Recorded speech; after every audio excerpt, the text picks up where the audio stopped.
Bom, já faz um tempo que eu tenho ministrado uma série de mensagens aos domingos, chamado, ou que eu intitulei, Ingredientes da Vida. Coisas que são importantíssimas, fundamentais, para que possamos conduzir a nossa vida. Eu tenho procurado mostrar às pessoas que Deus deixou no início do Gênesis os códigos, os princípios, que se obedecermos podemos conduzir a nossa vida de uma forma extraordinária. A Bíblia é um livro que precisamos ler diariamente, porque todas as vezes que lemos, há uma mensagem diferente. Ela é viva e ela se adequa, ela se adapta, ela fala conosco. Mas quando o assunto é vida na terra, 2 capítulos apenas, se forem lidos e entendidos com maestria, darão a você um nível de vida nessa terra extraordinário. Só 2, pastor. Nossa, só 2. Eu não estou falando de salvação, eu estou falando de vida terrena. Às vezes focamos demais no reino de Deus e esquecemos que Jesus, quando ensina seus discípulos a orar, a chamada é oposta. Na oração do Pai Nosso não é eu vou para o teu reino, é que venha o teu reino. Na oração do Pai Nosso, o que Jesus está dizendo para seus discípulos é o seguinte: antes de você irem para os céus, traga a organização do céu para a sua vida, para os seus negócios, para a sua família. Por isso ele diz: seja feita a sua vontade, assim na terra, como ela é feita no céu. É lógico que nós nunca vamos conseguir fazer com que a vontade de Deus, ou a organização de Deus, se estabeleça no mundo inteiro, simultaneamente, a não ser quando vier o que é perfeito, quando Jesus voltar. Antes disso, o que eu posso fazer é trazer essa organização para a minha vida particular, para o ambiente coletivo, talvez um micro ou um médio ambiente coletivo, onde eu consiga trazer a organização do céu, a obediência do céu, a alegria do céu, a ordem do céu, e aí então minha família começa a viver um pedaço do céu, meu casamento começa a viver um pedaço do céu, meus negócios começam a ver um pedaço do céu, e a minha vida começa a ser vista, avaliada como uma prévia de alguém que está montando toda uma estrutura aqui para um dia morar no céu. Não faz sentido algum alguém que serve a Deus, que pretende obedecê-lo, viver uma vida tão desajustada, tão desregrada.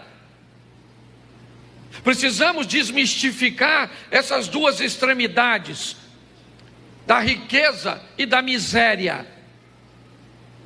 Precisamos chamar as pessoas para o equilíbrio, desmistificar essa visão de que se eu tenho dinheiro, eu não posso ter Deus, e para eu ter Deus, eu não posso ter dinheiro. Amadurecer e entender que não há vida, que não há um entendimento maduro de alguém que acredita que uma sociedade consiga se estabelecer de forma sólida e concreta, sem desnível social. Isso é impossível. O desnível social é algo que faz parte da composição da sociedade. Vamos imaginar que estivéssemos num ambiente onde estamos dizendo que todo mundo que recebe Jesus vai ficar milionário. Eu pergunto a você: seu pneu fura, cadê o borracheiro? Está onde? Está em Dubai. A menina que faz o lanche no McDonald's está nadando com tubarões em Cancún. Então o que nós precisamos entender é que Deus preparou uma vida onde cada um de nós temos a nossa métrica, e isso é importantíssimo entender. Quando nós olharmos para os 2 capítulos primeiros da Bíblia, ali nós vamos aprender em Deus, como aquele que antes de ter o filho estabelece o sistema, o ambiente, a organização. Eu tenho falado disso o tempo inteiro para vocês, e hoje eu quero falar de generosidade, um dos ingredientes extraordinários da Bíblia. Por quê? Porque a Bíblia não tem problema nenhum com o enriquecimento individual, com o crescimento individual, mas seu foco sempre foi o coletivo. As pessoas que se tornaram grandes são aquelas que conseguiram mudar a vida do maior número de pessoas. Você acha que o nome de Jesus é posto na Bíblia como o maior nome, o nome mais poderoso, sem igual? Você acha que é à toa que a história é contada antes dele e depois dele? Não. O ser humano tem um problema. Que ser humano? Todos pecaram e destituídos estão da glória de Deus. Quantos pecaram? Todos.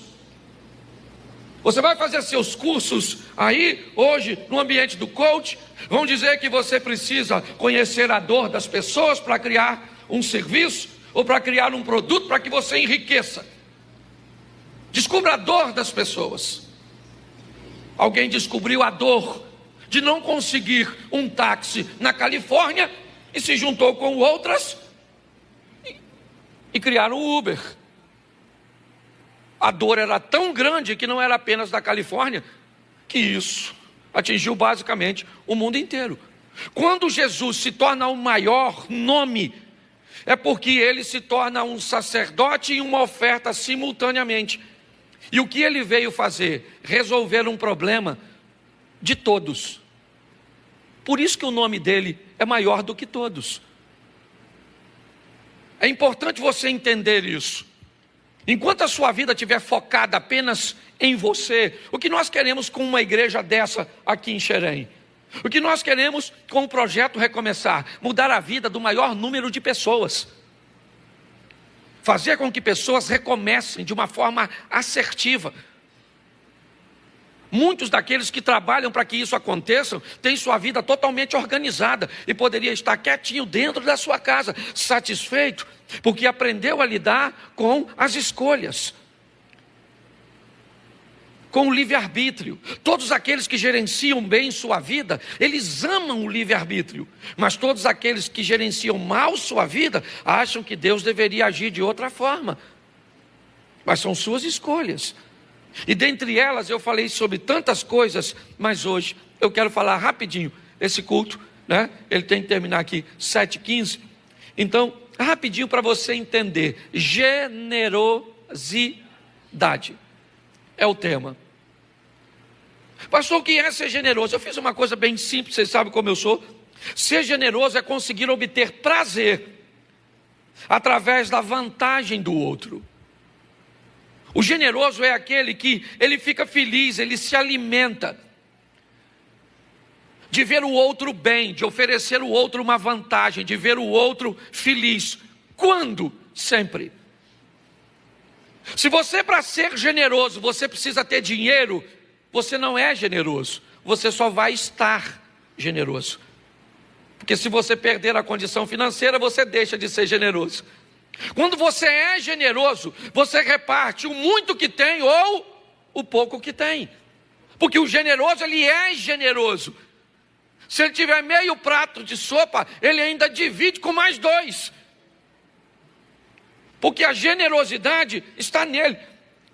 O generoso, ele pode estar numa posição confortável ou não, que ele é generoso. O generoso é aquele que vai fazer algo e pode levar vantagem com aquela generosidade ou não, e ele vai fazer do mesmo jeito, porque tem gente que só é generoso com gente que pode retribuí-lo. Isso não é generosidade.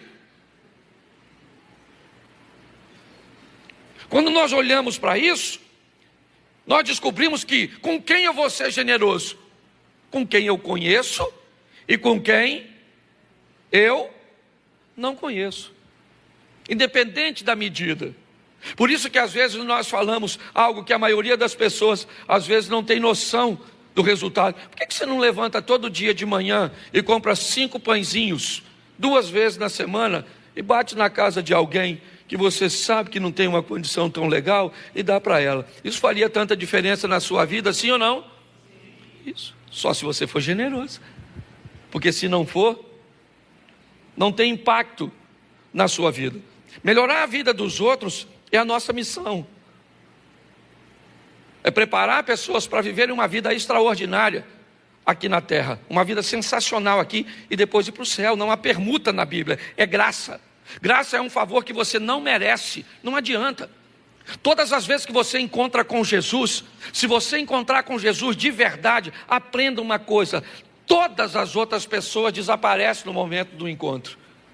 Porque Jesus faz com que você veja você mesmo.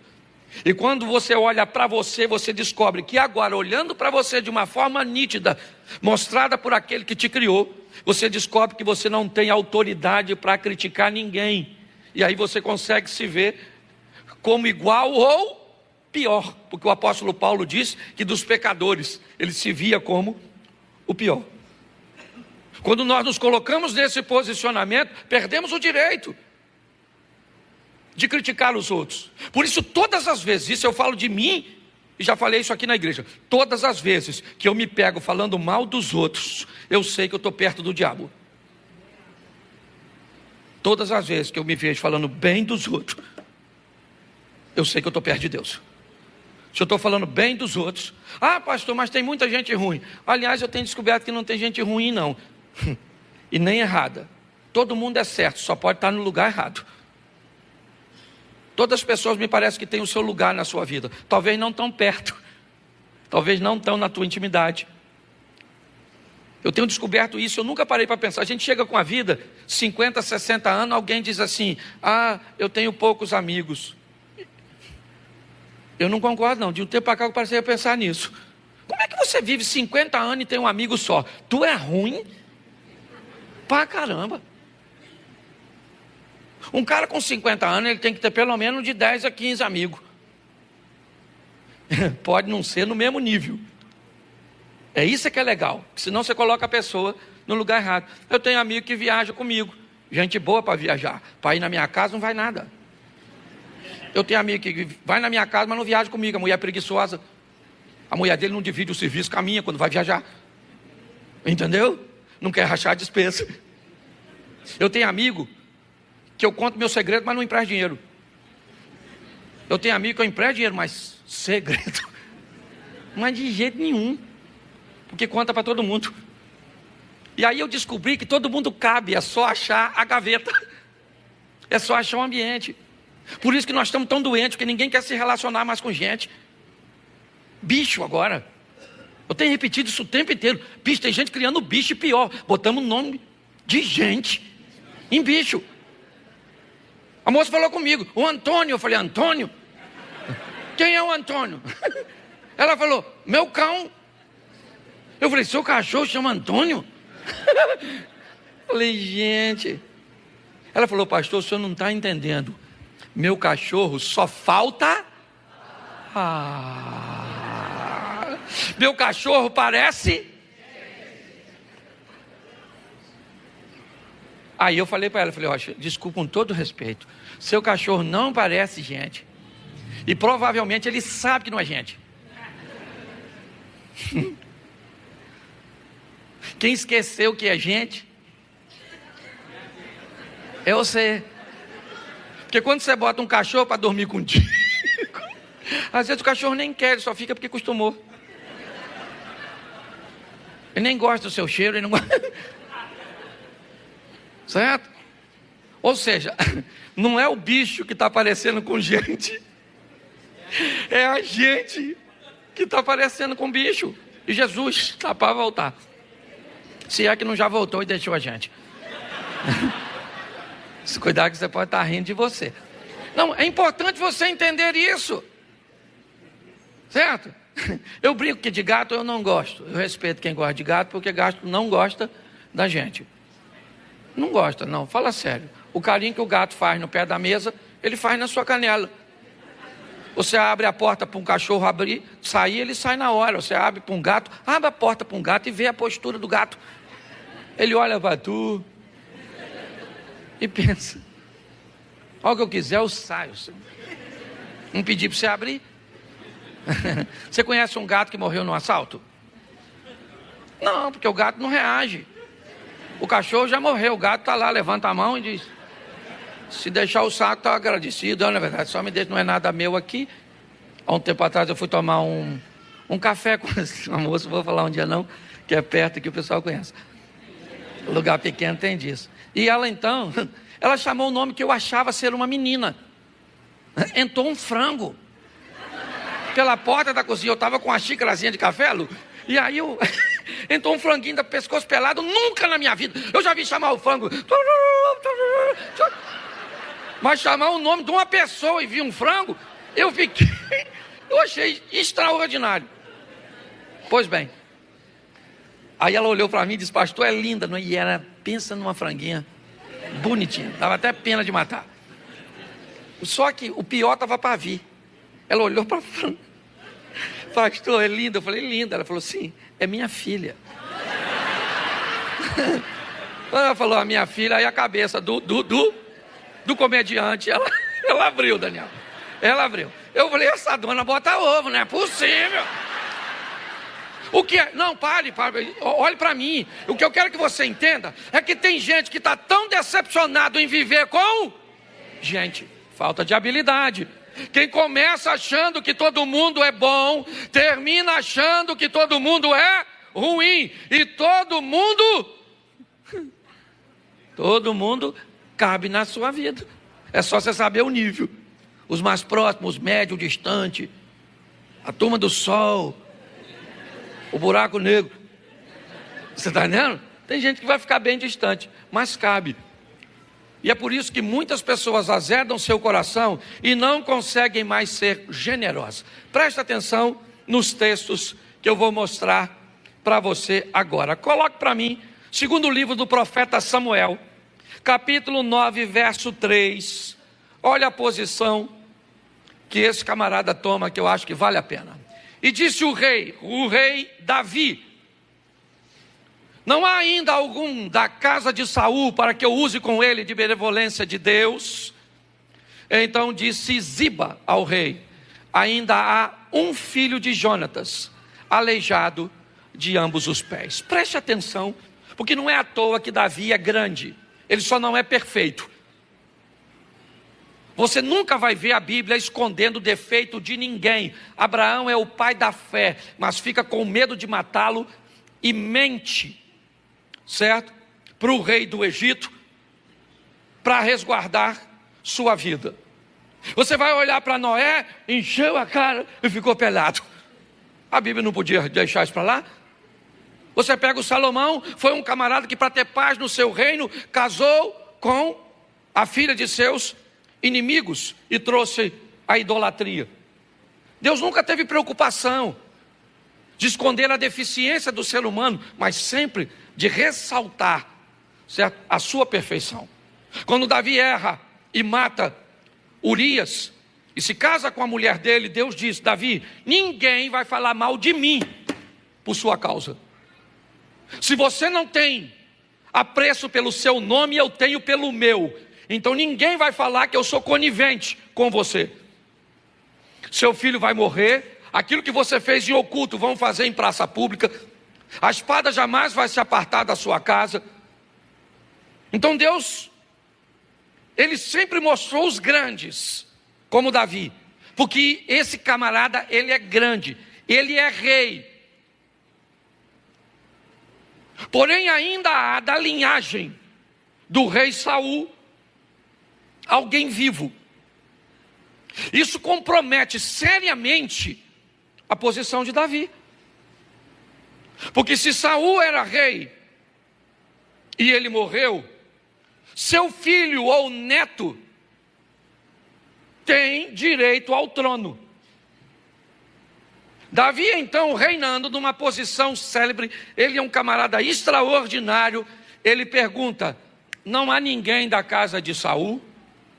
para que eu use com ele de benevolência. Que história é essa, cara? De tratar bem um camarada que é um camarada que tem direito ao lugar onde você está? Que história é essa? Descubra quem é parente do rei e mate todos esses caras. Porque senão ele arruma um correligionário e já está montando uma revolta no seu reino, dizendo que tem direito. Mas muito mais do que generosidade, o que Davi tem é entendimento. Davi sabe que se o leão não o matou, foi porque Deus era com ele. Se o urso não o matou, foi porque Deus era com ele. Se o gigante não o matou, era porque Deus era com ele. Se Saul, na época que era rei, não o matou, é porque Deus era com ele. Então ele sabe que se Deus o colocou no trono, só Deus o tira de lá. É importante. Hoje nós temos um dos homens mais importantes, talvez da nossa nação, aqui conosco. Ele já chegou, uma autoridade numa das áreas mais importantes de qualquer nação do mundo, a saúde. E que precisa de conexões, inevitavelmente. Mas as maiores conexões que temos, elas são no céu, estão nos céus. Ainda que precisamos de muitas na terra. Davi, o que ele está dizendo aqui é: eu vou achar alguém da casa de Saul, e vou pegar esse indivíduo da casa de Saul, e vou trazê-lo para comer na minha mesa. Ao invés de matá-lo, eu vou abençoar. Esse cara tem que ser grande. Todas as vezes que você vê alguém pequeno, ele pode estar numa posição alta, mas se ele segurar alguém para que esse alguém não cresça, ele também tem que estar embaixo para segurar. Uma das maiores virtudes de alguém que é grande é gostar de ver as pessoas que estão ao seu redor crescer. Essa é a grande verdade. Davi olha e ele diz: tem alguém? E aí alguém diz. Provavelmente quem está dizendo talvez pense até que Davi vai matá-lo. Mas quando ele diz: olha, ainda tem um rapaz que durante a fuga, na morte de Saul e de Jonatas, para não morrer, a mulher que cuidava dele sai correndo com o garoto, e ela tropeça, o menino cai no chão, e ele então sofre um acidente e fica paralisado. O nome dele é Mefibosete. Ele é neto de Saul, filho de Jonatas. Mas presta atenção o que Davi diz: ainda há, não, volta lá. Não há, é uma pergunta, não há ainda algum da casa de Saul para que eu use com ele de benevolência de quem? De Davi? Não, de Deus. Davi é alguém que está numa posição extraordinária, mas ainda consegue dar uma olhada para quem não está. É muito importante nós entendermos isso. O generoso, ele é generoso em todos os ambientes. Se você, para ser fiel, você precisa ficar rico primeiro, isso não é fidelidade. Se para você fazer o bem para alguém, você precisa que esse alguém te faça o bem primeiro, isso só significa que você só consegue viver por reciprocidade, dando àquele que te dá. Eu nunca vi uma das frases mais ignorantes que eu já vi na minha vida, né? É a frase de alguns carros: a minha educação depende... Nunca minha educação pode depender da sua. Nunca minha fidelidade pode depender da sua. Não, que história é essa? Todas as vezes que alguém faz o mal a você e você se torna uma pessoa má, esse alguém não é seu inimigo, ele é seu discipulador. Essa é a grande verdade. Nós precisamos sobreviver a tudo isso. O avô desse garoto aqui, tentou matar Davi 2 vezes, perseguiu Davi. Foi uma situação extremamente difícil. Davi assume o trono, se estabelece, conquista, se fortalece, enriquece, monta a sua estrutura e diz: há ainda alguém da casa de Saul para que eu possa ser generoso para com ele? E se você ler essa história um pouquinho mais à frente, vai ver que Mefibosete pôde provar da generosidade de um homem grande, forte, poderoso e valente, mas sensível, que ouvia a voz de Deus. Que essa seja a nossa vida. Posso ouvir um amém? Amém. Vamos lá? Neemias capítulo 1, verso 4. Neemias 1, 4. E sucedeu que, ouvindo eu essas palavras, assentei-me e chorei e lamentei por alguns dias. Estive jejuando e orando perante o Deus dos céus. Verso 5. E disse: ah, Senhor, Deus do céu, Deus grande e terrível, que guarda o conserto e a benignidade para com aqueles que te amam e guardam os teus mandamentos. Estejam, pois, atentos os teus ouvidos e os teus olhos abertos para ouvir a oração de teu servo, que hoje faço perante ti, de dia e de noite, pelos filhos de Israel. Preste atenção. Neemias, o copeiro de Artaxerxes, o rei da Pérsia, segundo maior império que já governou a terra, perdendo apenas para o babilônico de Nabucodonosor. Foi esse império que o destituiu. Quando nós olhamos para esse ambiente, nós descobrimos algo extraordinário. Quem é Neemias? Ele é o copeiro, um conselheiro, alguém muito próximo do rei. E nesse ambiente, ele tem todas as vantagens possíveis. Mas quando chega alguém vindo de Jerusalém, ele pergunta: como é que estão as coisas lá? Ele disse: olha, lá as coisas não estão boas, Neemias. As portas estão quebradas, os muros estão derrubados, tacaram fogo, nosso povo está numa situação lastimável. Aí ele disse: aí eu sentei, chorei, jejuei, fui falar com Deus e montei uma estratégia para fazer uma viagem dali até lá e mudar a história daquele povo. Generosidade coletiva. Quando nós olhamos anteriormente, vemos Davi estabelecendo a generosidade individual, porque às vezes o que dá para você é ajudar um vizinho, é ajudar um mendigo, é ajudar um necessitado, é ajudar um casal que está se separando, é ajudar alguém com pouco recurso que você tem. Quero usar o exemplo de Davi, mesmo sendo rico, aquela ajuda pequena, mas que faz a diferença na vida de uma pessoa. Mas talvez você possa fazer a diferença para um grupo de pessoas, para um asilo, porque você sabe contar histórias, para uma casa de recuperação. Você pode doar um pouco do seu tempo. Quando nós olhamos para esse exemplo, o que nós estamos vendo é um camarada que está numa situação extremamente agradável, mas naquele ambiente ele é generoso, e o generoso, ele não consegue ser feliz se alguém estiver sofrendo. É isso, e é isso que ele faz. Esse camarada, ele faz uma viagem, reconstrói os muros, enfrenta os obstáculos para mudar a vida dos outros.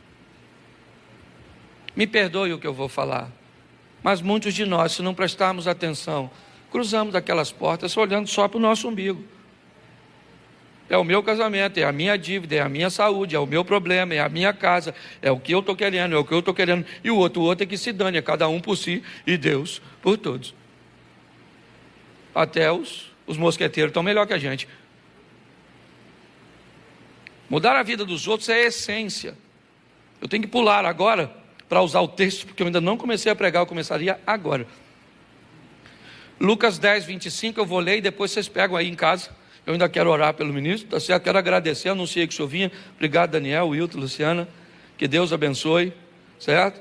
É um prazer recebê-lo aqui. Na verdade, eu falei antes do senhor chegar que a vinda do senhor aqui é um cumprimento de uma palavra profética que nós temos para a nossa igreja, que viriam para Xerém, pessoas que nunca viriam aqui, autoridades. E hoje nós temos o senhor aqui. Na verdade, é simplesmente um cumprimento daquilo que Deus já faria. Então, eu não vou nem agradecer o senhor por estar aqui, porque eu sei que foi Deus que mandou, certo? Tá bom? E eu sei que o senhor ouve a voz de Deus. Vamos lá, Lucas 10, 25. Deixa eu ler bastante, vou falar pouquinho. Eis que levantou um certo doutor da lei, tentando, dizendo: mestre, que farei para herdar a vida eterna? Preste atenção, essa é a história que deve estar na boca de todo mundo. Talvez não dos mais jovens, mas de quem está morrendo, ou pelo menos de todo crente. vida eterna. Vida eterna. Gente, pensa num assunto sério, que a alma é a mais interessada. Porque nós somos uma trindade. Quando nós olhamos para Deus, por que Deus criou tudo? Porque nós entendemos que, biblicamente, tudo que Deus cria, Ele assina. Ele assina tempo, assina, porque foi Ele que criou. Então o que é tempo? Presente, passado e futuro. Sim ou não? Isso. Quando nós vamos ver Ele criando a matéria, prótons, elétrons e nêutrons. Quando nós vamos ver os estados, sólido, líquido e gasoso. Quando nós vamos ver a música, vamos ver ritmo, tudo que você vai ver Deus assinando. E quando Ele fez você, Ele fez corpo, alma e espírito. Tem duas coisas que você não precisa se preocupar. O espírito que vai voltar para Deus, ele é perfeito. E o corpo que vai voltar para a terra. Mas é a alma, vida eterna. Não tem nada mais importante que isso. Por isso que a Bíblia começa dizendo: no princípio cria Deus céus e terra. Céus e terra, porque céu sempre primeiro, terra depois. A terra é importante, sim ou não? Sim ou não? Porque se não cuidar dela, ela acaba. Mas o céu sempre vem primeiro. Quando você se envolve no humanismo, principalmente ateísta, muda o jogo. Você até se preocupa com o céu, mas é primeiro, no princípio criou Deus, terra e céu. É a opinião dos outros que vale, é o posicionamento dos outros que vale. É assim que funciona. Esse camarada, me parece que há uma reunião. Está todo mundo sentadinho. Quando esse doutor da lei se levantou para interpelar Jesus sobre o assunto vida eterna. Preste atenção. Vamos lá. Ele disse: volta para mim, por favor, que eu me perdi. Eis que se levantou um certo doutor da lei, tentando, dizendo: mestre, que farei para herdar a vida eterna? Disse-lhe, olha só, e ele lhe disse: que está escrito na lei e como leis? Preste atenção. Jesus, além de não responder o que o cara perguntou,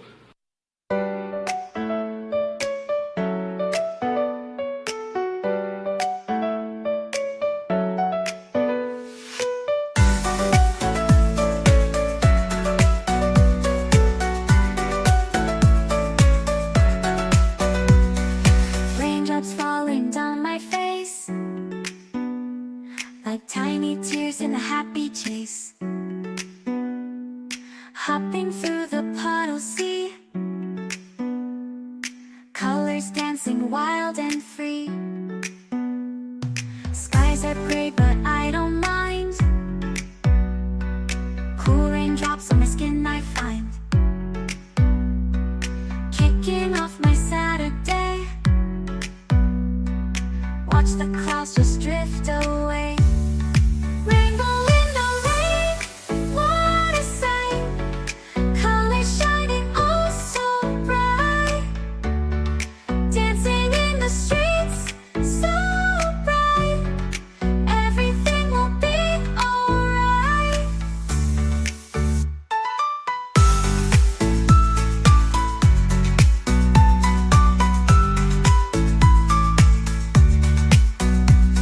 Umbrella spinning, twirling round, a colorful halo on the ground, music playing on the sand, skipping beats, the heart will sway, feel the world come out to play. Lightning cracks but don't you fear,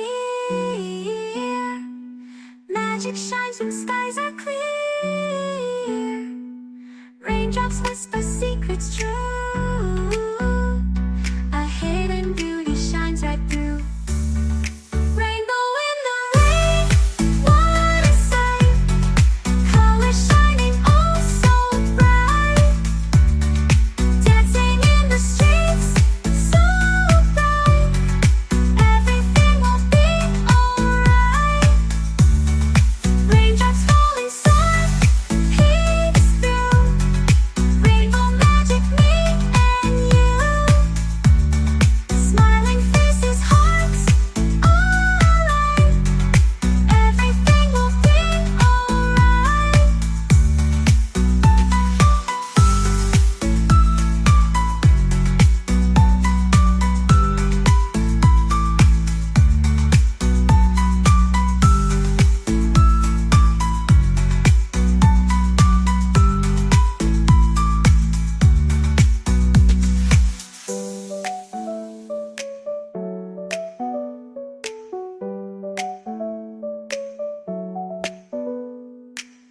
Raindrops fall and sun peeks through.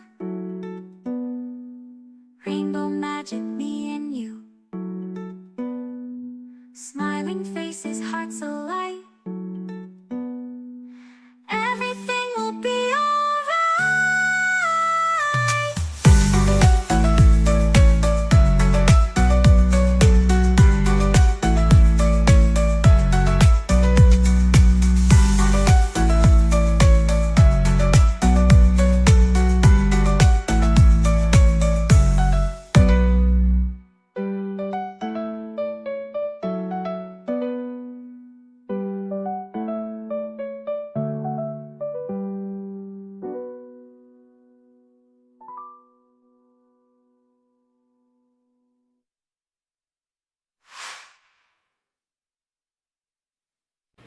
Ainda pergunta, em cima da pergunta do cara. O que ele está perguntando? O que você sabe sobre vida eterna? E como é que se lê? Aí ele vai dizer o que ele sabe. Respondendo ele disse: amarás ao Senhor teu Deus de todo o teu coração, de toda a tua alma, e de todas as tuas forças, e de todo o seu entendimento, e ao teu próximo como a ti. Isso, ele sabe, sim. Todas as vezes que você pergunta algo a alguém, provavelmente 3 finalidades você tem, principalmente básicas. Primeiro, você pergunta porque você não sabe, e você indaga a pessoa porque quer trazer o conhecimento dela para você. Segundo, você pergunta para comparar se o que você sabe está certo e quer mais uma fonte de avaliação. Ou terceiro, você quer envergonhar um indivíduo tendo a expectativa de que ele não saiba responder. Quando Jesus volta para ele, ele responde exatamente: vamos amar de todas as forças e ao próximo. Vamos ver o que Jesus disse. E disse-lhe Jesus: respondeste bem, faze isso e viverá. Jesus disse: rapaz, você está me perguntando algo que você já sabe. Esse dia uma mulher veio aqui falar comigo: pastor, meu marido me bateu, o que eu faço? Eu falei: não sei. Ela falou: o senhor não acha que eu devo denunciá-lo? Eu falei: eu não acho nada. Pô, pastor, mas ele bateu em mim. Bateu. Denuncio ou não denuncio? Não sei. Porque o que ela queria? Denunciar sim ou não? Claro que queria. Ela só queria que eu dissesse para ela denunciar, que ela denunciava, e quando o marido fosse falar com ela, ela ia falar o quê? O pastor mandou denunciar, eu nem queria. Aí, sabe quem ia estar pregando aqui? Uzia. Porque eu morri. Aqui, O que isso aqui demonstra? Que a maioria de nós já sabe o que precisa ser. Jesus disse para ele: cara, você acabou de me dizer, de me responder exatamente o que você me perguntou. Então Jesus diz: já que você sabe, vai e põe em... Porque uma coisa é saber. Mulheres, sede submissa aos vossos maridos. Sabe disso? Nem emudeceu? Deixa eu trocar a pergunta para os homens. Homens, amai as vossas esposas como Cristo amou a igreja. Tu ama, miserável? Filho, honre o filho honra. Todo mundo sabe o que precisa ser, mas ninguém faz. É isso que está, a conversa aqui é essa. Só que o assunto é mais profundo, porque é a vida eterna. Mas a regra é a mesma para a vida aqui na terra. Presta atenção. Jesus falou: vai lá e faz isso, que você viverá. Beleza, vamos embora? Ele, porém, querendo justificar-se a si mesmo, disse: quem é o meu? Pensa numa pessoa difícil de você identificar. O seu próximo. Por quê? Porque ele é todo mundo. Não tem seleção para próximo. Próximo é todo aquele que cruza seu caminho precisando de ajuda, de você. Ô gente, parme você, 99% das pessoas que me pedem ajuda não tem nada a ver com coisa material. Sabe o que eles querem? Nós temos um grupo de oração aqui, e eu que não boto tudo, porque todo dia eu recebo assim, mas é assim, Hoje eu botei 2 de manhã no aeroporto, a gente chega e pastor, que você quer, meu filho? Quero só oração, uma bênção. Porque é isso que o povo quer. E você não pode ajudar? É porque não é sua prioridade. Essa é a grande verdade. O que Jesus está dizendo, né? Agora para ele, ou melhor, volta lá nele. Ele pergunta, quem é o meu próximo? Como se ele tivesse. Aí Jesus vai contar a história que eu quero terminar com ela. Vamos lá? Respondendo, Jesus diz, descia um homem de Jerusalém para Jericó e caiu na mão dos salteadores, os quais o despojaram, espancando, se retiraram, deixando meio morto. Preste atenção. Imagine que Jerusalém é Petrópolis e esse cara está indo para a refinaria Reduc. Ok? Só para você entender a nível geográfico o que é Jerusalém. Por isso que todas as vezes que você vê Jerusalém, ou alguém está subindo ou está descendo. O texto está dizendo, né, que um indivíduo, ele desce, ele está vindo de Jerusalém, ou seja, de Petrópolis para Caxias, certo? No caminho, aí, ele encontra os salteadores, tá certo? Que o espancam e deixam ele meio morto, só para você entender. Então está lá o cara meio morto, jogado. Vamos ver o que acontece que Jesus quer transmitir. Ocasionalmente, preste atenção, em algumas traduções Jesus está dizendo que quase sempre um cara vai passar por ali. Esse camarada é um sacerdote. Ele também está descendo. Provavelmente é mais ou menos como aquelas cidades que para morar é muito caro e você usa uma cidade próxima como moradia. É mais ou menos Jerusalém e Jericó. Muitos trabalhavam em Jerusalém, mas usavam Jericó como uma cidade dormitório, porque era mais barato. O sacerdote, me parece, servia a Deus em Jerusalém, terminou seu turno, ele está descendo para dormir em casa, em Jericó. Por isso que é ocasionalmente. E o que ele vê? Ele vê o cara ferido. E o que ele faz? Nada. O sacerdote terminou seu turno da igreja, está tudo certinho, e está indo embora. Ele olha o indivíduo e não tem generosidade, não tem misericórdia, não tem nada. Tenha fé, tenha Bíblia na mão, tenha canção na mente. O que não tem é vida. Não estou levando para a extremidade, temos que ter os dois. É só para você entender. Muito bem, vamos ver o que Jesus continua dizendo. De igual modo, então igualzinho, agora também vem um levita, que também serve na casa do Senhor, um posicionamento talvez inferior um pouquinho ao sacerdote, ainda que todo sacerdote também fosse levita, ok? Mas ele também faz a mesma coisa, observa o indivíduo e deixa o indivíduo onde ele está. Não tem tempo para cuidar, talvez está cansado, tem recursos só para ele e não vai dividir.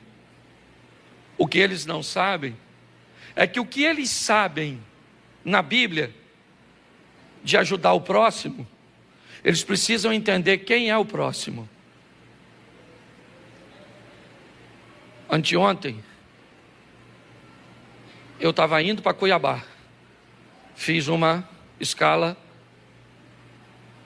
em Guarulhos, e aí uma moça me abordou chorando. Eu falei, o que foi? Ela me disse, eu vim para cá para tentar uma inseminação artificial. Eu fiz, meu marido está ali, e quando eu vi o senhor, eu quis vir aqui falar com o senhor. Eu falei, é um prazer. Ela falou, gosto muito do senhor. Eu falei, está certo, Deus abençoe. Porque você acaba acostumando a ouvir as histórias. Aquilo pode se tornar comum. Ela virou as costas e foi, sentou e começou a chorar. Quando eu olhei aquela mulher chorando, me deu uma tristeza tão grande. Eu tratei ela com toda a educação possível, é verdade. Mas eu poderia ter dado para ela muito mais do que dei, só que naquele momento eu estava preocupado com meu celular. E aquela mulher estava preocupada com o futuro dela, com ter um filho. Eu então fechei meu celular, fui até ela, abordei os dois novamente, orei com eles, dei uma palavra de conforto para eles. Por quê? Porque o próximo é aquele que passa. É isso que está acontecendo. O cara está saindo da igreja, os dois, da igreja para casa, sabe? Ah, mas eu não tenho tanto. Cuidado com o que você diz que não tem. Às vezes é só um pouquinho de você que pode.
Pode ficar. Esse é o grande problema hoje, até da nossa família. Saímos trabalhando para trabalhar de casa durante o dia e levamos o quê? O melhor de nós. Deixamos tudo na rua. E quando a gente volta para casa, o que chega em casa é apenas o pior de nós. Só o refil. Pare e pense. Quando Jesus conta essa história, olha só, vendo passa ao largo, agora quem é que vem? Mas agora vem um samaritano. Não sei o que eu posso usar, porque hoje é tudo, qualquer coisa que eu usar pode ser. Não sei o que eu posso usar como samaritano. Um cara doidão. O samaritano, um cara doidão, desprometido, sem grana, certo? Provavelmente, sei lá, qualquer coisa que eu falar vão usar contra mim. Não posso falar mais nada. Se eu falar que o cara tem tatuagem, eu estou lascado. Se eu falar que o camarada é macumbeiro, eu estou lascado. Se eu falar... Então era um cara. Sei lá, você cria agora o personagem. O samaritano. Ele vinha de viagem, ele está passando. Ele não é sacerdote, ele não é levita. Ele é um cara que está passando. Mas o que ele é? Generoso. E quando ele passa, ele vê o indivíduo naquela situação, ele não quer saber quem é o cara, se ele é judeu, se ele é samaritano, se ele é rico, se ele é pobre, se ele, certo, estava certo, se ele estava errado, porque o generoso, ele não quer saber nada disso, ele só quer ajudar, e pronto, e pronto, e pronto, e pronto, e pronto.